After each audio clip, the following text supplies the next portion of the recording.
Com grandes temas hoje discutindo a PEC 181 e a legalização do aborto. Samantha, a PEC já chegou à Câmara, né, mas não foi colocada em pauta ainda.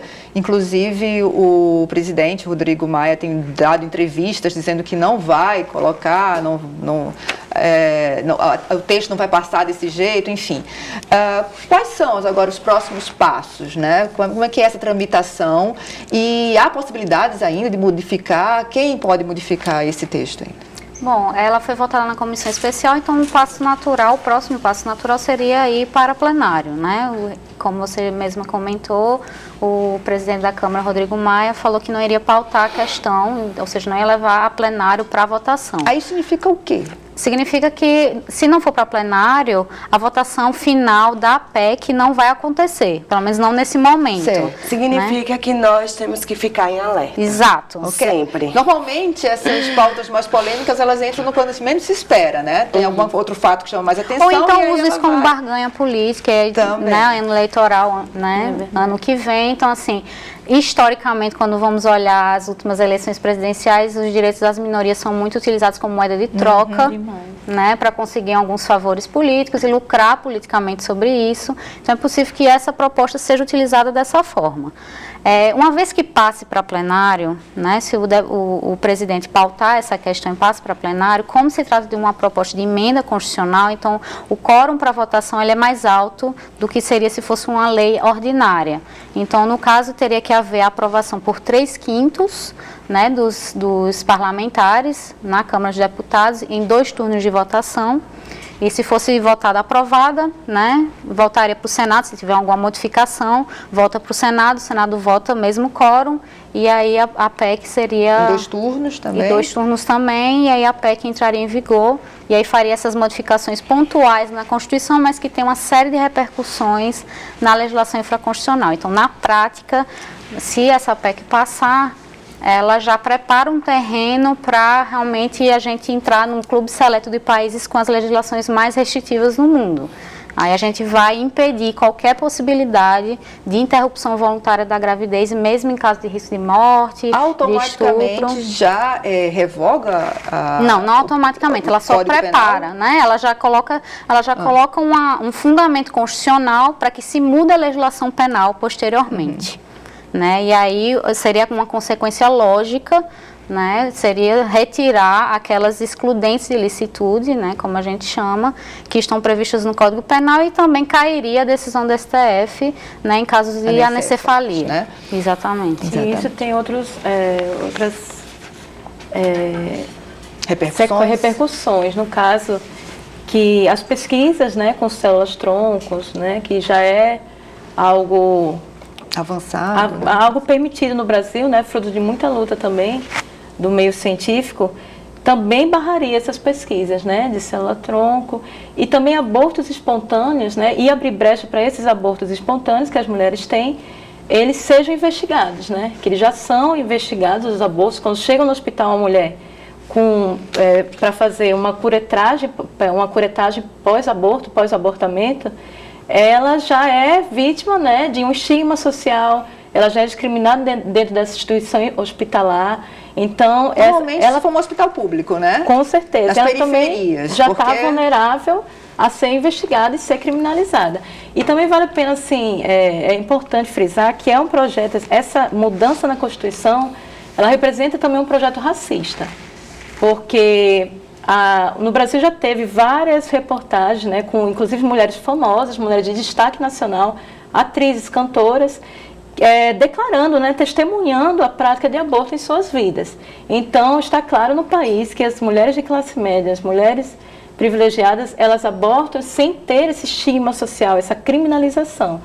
E é um projeto racista porque, segundo os dados do Ministério da Saúde, né, as mulheres que procuram, né, um hospital em casos de aborto inseguro, aborto com danos, aborto com sequelas, né, perfurações no útero, desde casos que acarretam até a própria infertilidade dessa mulher que praticou esse aborto inseguro numa clínica clandestina e sem informação, sem nenhuma orientação, né, sem poder falar até para pessoas próximas sobre isso, para não sofrer esse estigma, essa discriminação e essa criminalização. Então, são mulheres negras, né? São mulheres de periferia. Então, elas que estão realmente necessitando desse Estado, dessa assistência, né? O Estado está para as mulheres exclusivamente para punir, né? Para controlar o seu direito, a sua autodeterminação reprodutiva, né? E está também para puni-la, para criminalizar. Então, ele não dá assistência, né? Como as meninas falaram, né? Como a Aline Catarina falou, não dá uma assistência, não tem uma educação sexual, né? Que ela vai muito além de prevenção, de métodos contraceptivos. Ela está também nas relações de gênero, né? A gente tem que ter isso, né? Essa visão que uma relação entre um homem e mulher, há uma negociação de poder. Muitas vezes a mulher se submete a não usar preservativo, a deixar que o companheiro controle sua vida sexual e seus métodos contraceptivos. E isso faz parte dessa autonomia reprodutiva e sexual. Muitas vezes, uma menina, uma jovem, até mesmo uma mulher adulta, ela engravida, ocorre uma gravidez indesejada porque ela não tem essa autonomia da sua vida reprodutiva. Ela não tem uma decisão sobre o próprio corpo, ela ainda se vê a propriedade desse companheiro, né? Ainda mais, e agora com essa tutela do Estado, né? O Estado sempre tutelou essa questão da tutela do Estado, nos últimos tempos a gente tem ouvido falar muito na questão do Estado mínimo na área econômica, né? O que mais se prega, tanto no setor político quanto também nos grandes grupos econômicos. Menos interferência do Estado. Em contrapartida, a gente tem visto o contrário em relação a essas decisões de gênero, decisões individuais, nos movimentos artísticos também, uma necessidade, né, da sociedade, não, de parte da sociedade, que o Estado, sim, regulamente essas questões, né? Como é que vocês veem isso? Assim, de um Estado democrático de direito, estamos indo para um Estado punitivo sem direitos, né? Mas então, só essa questão social, né? O Estado não garante o gênero, não, o Estado econômica, ninguém quer o Estado mandando mais. Exatamente, é o Estado mínimo para garantir políticas públicas de proteção e um Estado forte para punir, né? Então, a gente tem uma realidade de cadeias lotadas, né? Enfim, um sistema prisional que não dá conta, né, de resolver os problemas de violência no nosso país e cada vez mais punição, né? É interessante essa questão porque ela toca na questão do que é a noção do neoliberalismo e o neoliberalismo também como é no Brasil, né? Porque, teoricamente, o neoliberalismo, ele é o quê? É o Estado mantendo, né, as funções sociais, minimamente as funções sociais, e as empresas vêm ganhando cada vez mais força na privatização de setores importantes, né? Então, assim, é interessante porque existe uma direita um pouco alienada nela mesma aqui no Brasil, porque ela nem em termos de pensar algo de forma economicamente, né, que possa alavancar, ela está totalmente desconectada, inclusive da própria noção do neoliberalismo, né? Eu gosto de fazer um recorte em relação à questão que a Aline trouxe e também a questão do Estado, que tem a ver com o que a gente está discutindo aqui agora. Em 2015, a gente discutiu aqui em Natal o Plano Municipal de Educação, né? Isso tem muito a ver com o que a Aline traz de articular as leis, né? Como é que a gente pode articular as leis localmente e tal. E como é que isso é entravado, né? E aqui em Natal, a gente teve a oportunidade de trabalhar essa questão da educação sexual e educação de gênero no Plano Municipal de Educação, que foi retirado, uma manobra também dentro da própria Câmara Municipal de Natal, que alguns vereadores tentaram fazer com que isso não acontecesse, mas acabou que a maior parte, que é composta pela bancada do prefeito Carlos Eduardo, ela acabou aprovando a retirada da formação de professores no quesito da questão do gênero. E entre outras questões também, que entra a questão religiosa, que já foi colocada por Gilane. Diversidade sexual. Isso, diversidade sexual, enfim, outras questões. Mas quando a gente volta assim, quais são os desafios? Eles são tantos, em tantas instâncias, desde a instância municipal até a instância nacional. Então é por isso que a gente tem que estar sempre em rede, sabendo também o que acontece dentro das nossas câmaras municipais.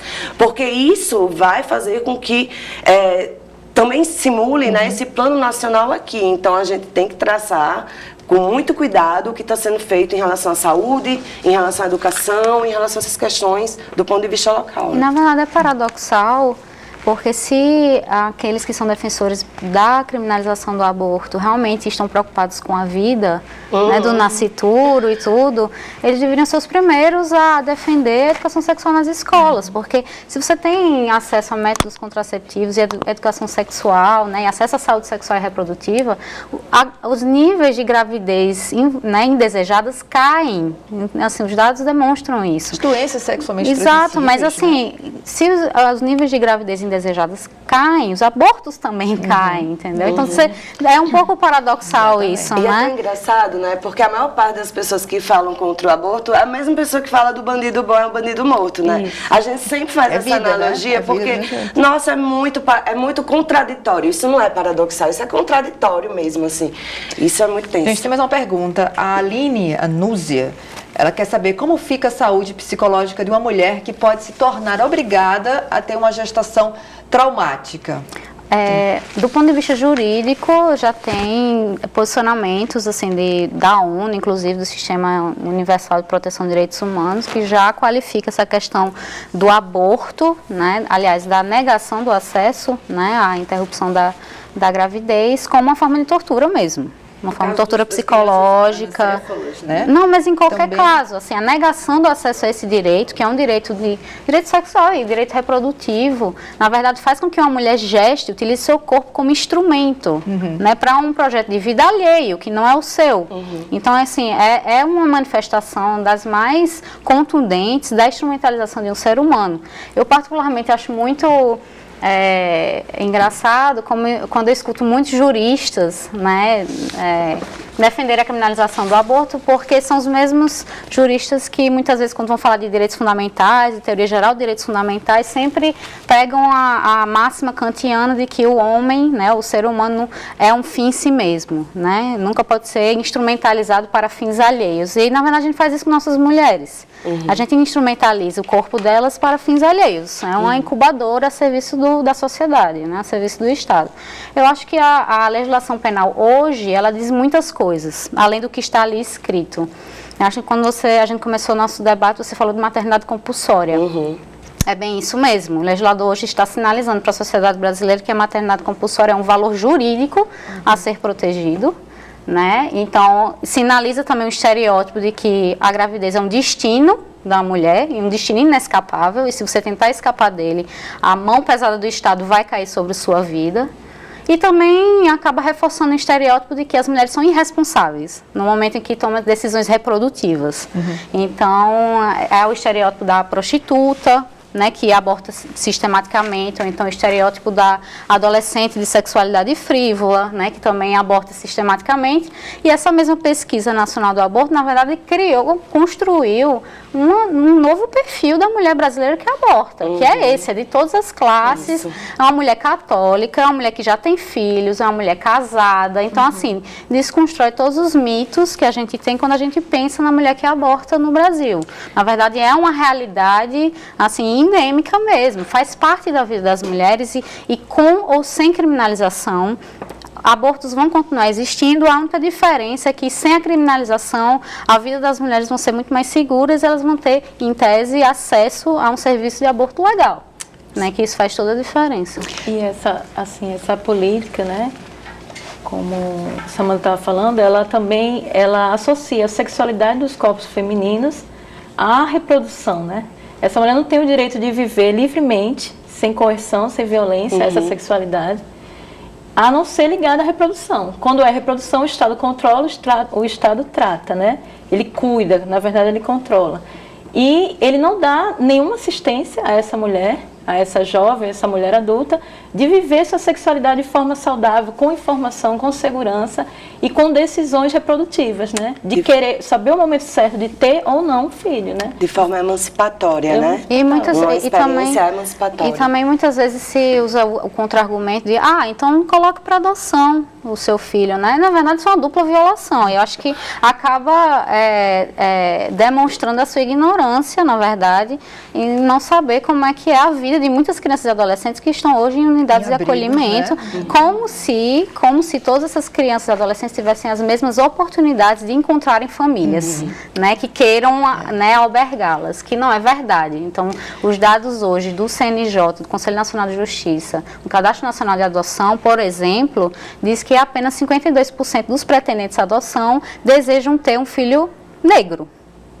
Então, assim, há recortes. Né? A maior parte dos pretendentes preferem crianças com até 4 anos, brancas, sem irmãos, sem deficiência. Então, assim, exatamente. Brasil, né? Então, a gente dizer que, não coloque para adoção, primeiro é uma tortura, porque realmente você vai fazer uma pessoa gestar, né, passar por isso, e também colocar essa criança numa situação de completa vulnerabilidade social e suscetível à violência sexual, violência de todas as ordens. Nós temos uma pergunta, Catarina, da Camila Barbosa. Como as mulheres podem se organizar para barrar essa PEC? Mulheres, eu acho que não só as mulheres, mas eu acho que a sociedade, né? Na verdade, isso é um assunto que interessa aos homens também. Como é que pode ser feito? O que pode ser feito? A Samantha falou quais são os próximos passos, né? Até isso acontecer, até a finalização, o que se pode fazer para que essa PEC seja modificada? Eu acho que o processo de auto-organização, né? Sobretudo, é entender que a informação, assim, eu gosto muito da noção de que, quando a gente trata de comunicação, que nós todos somos comunicadores e comunicadores populares nesse sentido. Então, quanto mais a gente puder expandir, né, essa argumentação e por que o aborto, não só contra a PEC 181, eu acho que essa é uma grande questão, assim. Eu, pelo menos, eu não sou apenas contra a PEC 181, no sentido do recorte, não, é assim, a nossa pauta, pelo menos a minha pauta, é de garantia de um aborto legal, seguro, gratuito para todas as mulheres. Então, eu acho que quando a gente aumenta esse foco, a gente está abrangendo essa discussão e a gente consegue... Isso vai além, né? Isso, a gente consegue... Não é uma questão pontual de tirar uma frase apenas, né? Isso. É ir além disso aí. E, sobretudo, se auto-organizar em coletivos, né?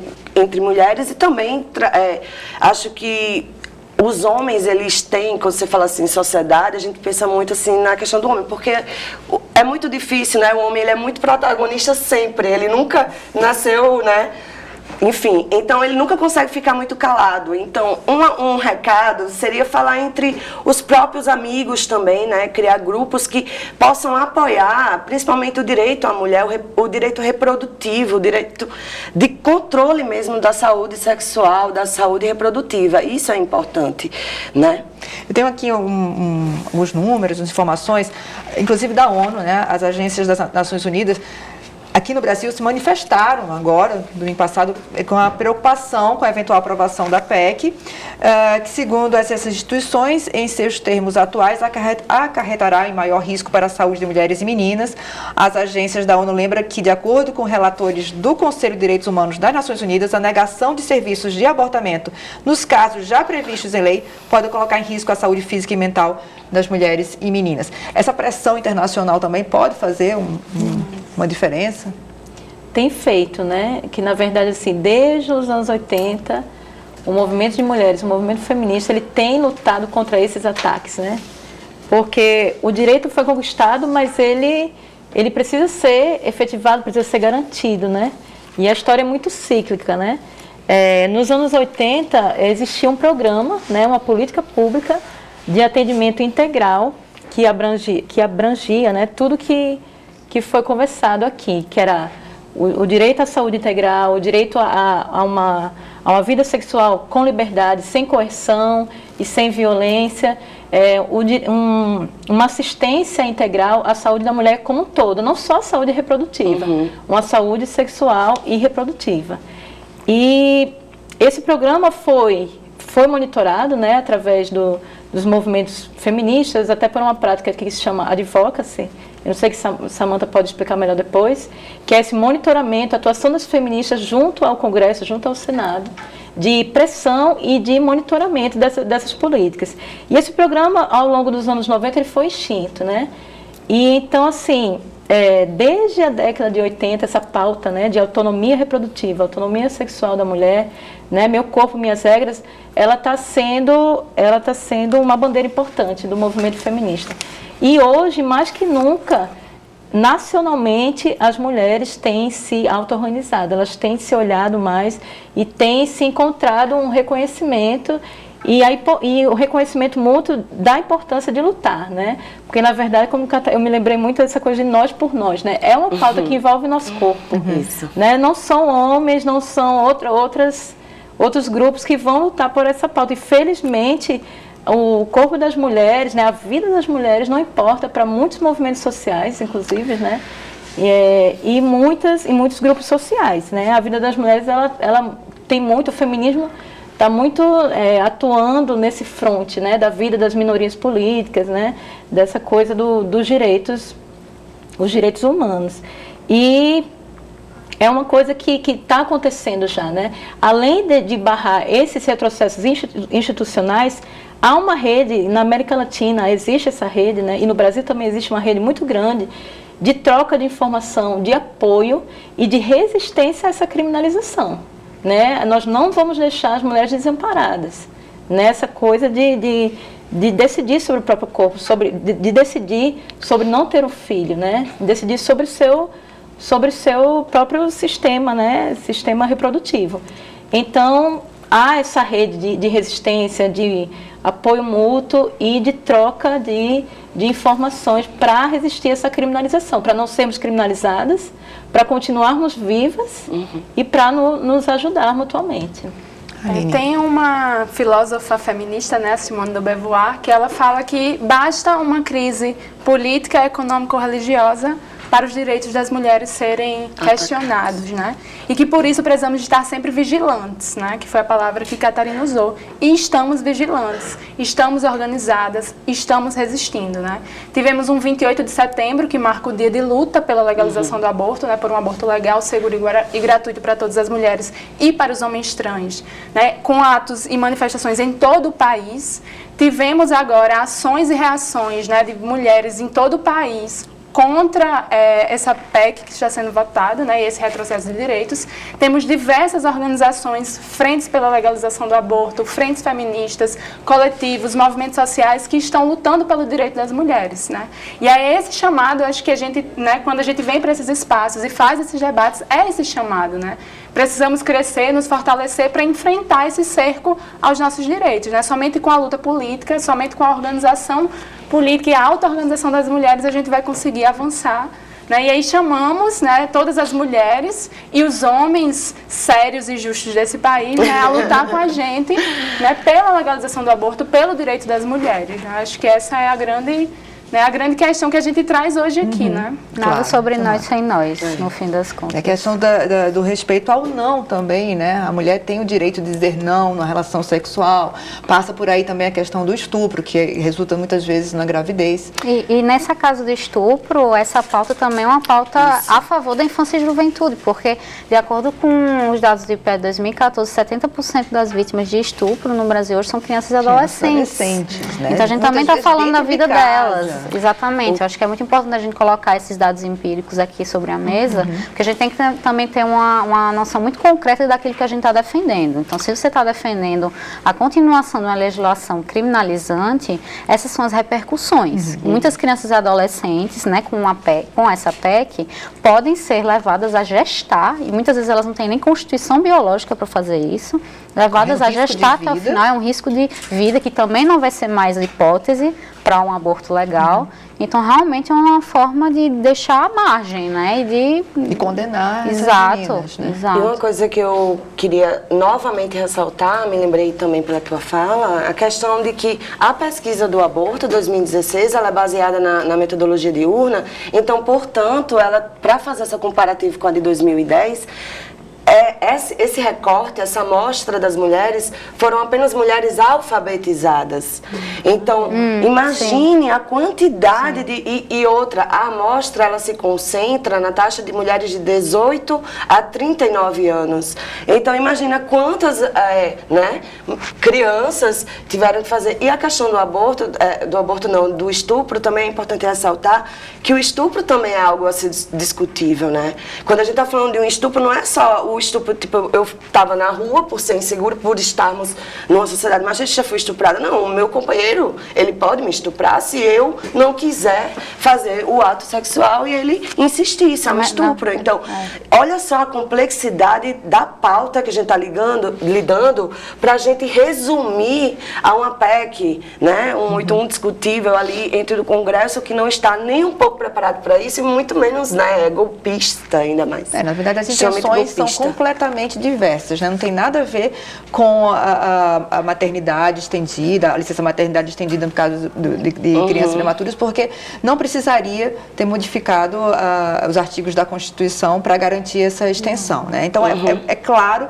que é bastante intencional o que foi colocado ali, que tem tudo a ver mesmo com a questão do respeito, da igualdade de gênero, né, das garantias dos direitos fundamentais, sobretudo das mulheres.